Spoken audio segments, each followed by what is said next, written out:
గంగవేరులెత్తి తిరుగుతున్నటువంటి అనేక తార్కాణాలని మన కళ్ళతో మనం చూస్తున్నాం.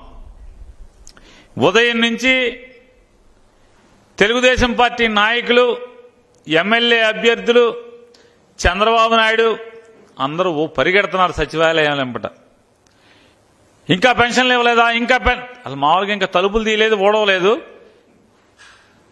5 ఏళ్లలో ఏనాడు, ఈ 58 మాసాల్లో ఏనాడు సచివాలయం ముఖం చూడనటువంటి, సచివాలయం గుమ్మం తొక్కనటువంటి ఈ చంద్రబాబు నాయుడు మనుషులందరూ కూడా ఉదయం 8 గంటల నుంచే కొత్త సినిమా హాలు తలుపు తెరవక ముందే గేట్లు కాడ క్యూలో నుంచున్నట్టుగా సచివాలయం తలుపు తీయలేదా, ఇంకా ఏంటి ఇంకా రాలేదు, అడ్మిన్ రాలేదు, ఇంకా పంచాయతీ సెక్రటరీ రాలేదు, ఇంకా ఓడలేదండి, తలుపు లేదు. అసలు తలుపులు తీశాక మళ్ళీ అసలు పెన్షన్దారు లేరు, ఇంతవరకు పెన్షన్దారులు రాలేదేంటి?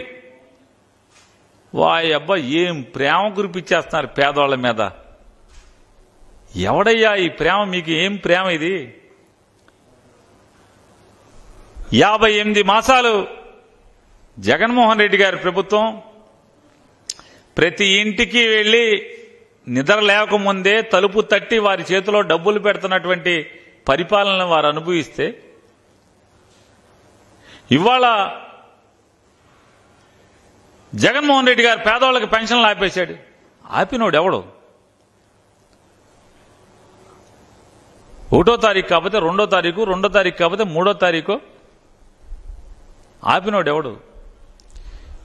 మన జన్మలో 1వ తారీఖున మొత్తం పెన్షన్లు ఇచ్చినటువంటి పరిపాలన ఎప్పుడన్నా ఉందా చంద్రబాబు నాయుడు గారు? తెలుగుదేశం పరిపాలనలో 1వ తారీఖు సాయంత్రానికి కనీసం 50% పెన్షన్లు పంచిపెట్టినట్టు చరిత్ర మీ దగ్గర ఎక్కడ ఉందా? 58 మాసాలు నెలలో మొదటి రోజున, ప్రతి నెల టంచనగా మొదటి తారీఖున 95% మందికి పెన్షన్లో డిస్బర్స్మెంట్ చేసినటువంటి ఘన చరిత్ర జగన్మోహన్ రెడ్డి గారి ప్రభుత్వాన్ని.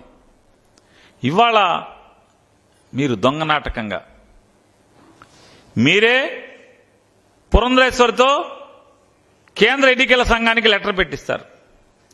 మీరే మీ తెలుగుదేశం పార్టీ నాయకులతో ఎన్నికల కమిషన్కి వాలంటీర్ల వ్యవస్థను ఆపేయండి, పెన్షన్లు అనే వాలంటీర్ వ్యవస్థ ద్వారా ఇవ్వకూడదని పిటిషన్లు పెడతారు.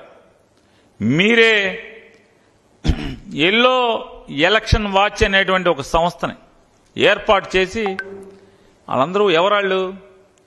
మీ శ్రేయోభిలాషులు, నువ్వు చల్లగా బాగుండాలని, నువ్వు బాగున్నప్పుడు, నువ్వు పచ్చగా ఉన్నప్పుడు వాళ్ళు కూడా పచ్చగా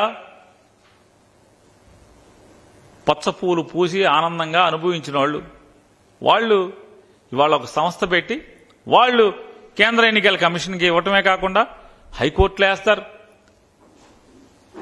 ఢిల్లీ హైకోర్టులో వేస్తారు, ఢిల్లీ సుప్రీంకోర్టులో వేస్తారు. వాలంటీర్ వ్యవస్థను తీసేయాలని చెప్పని, వాలంటీర్ వ్యవస్థ ద్వారా పెన్షన్లు ఇవ్వకూడదు, వాలంటీర్ వ్యవస్థ ద్వారా పేదవాడి ముంగిట్లోకి వెళ్లి బియ్యం ఇవ్వకూడదు. ఇవాళ పేదవాళ్ల మీద జాలి, ప్రేమ, భయం, వణుకు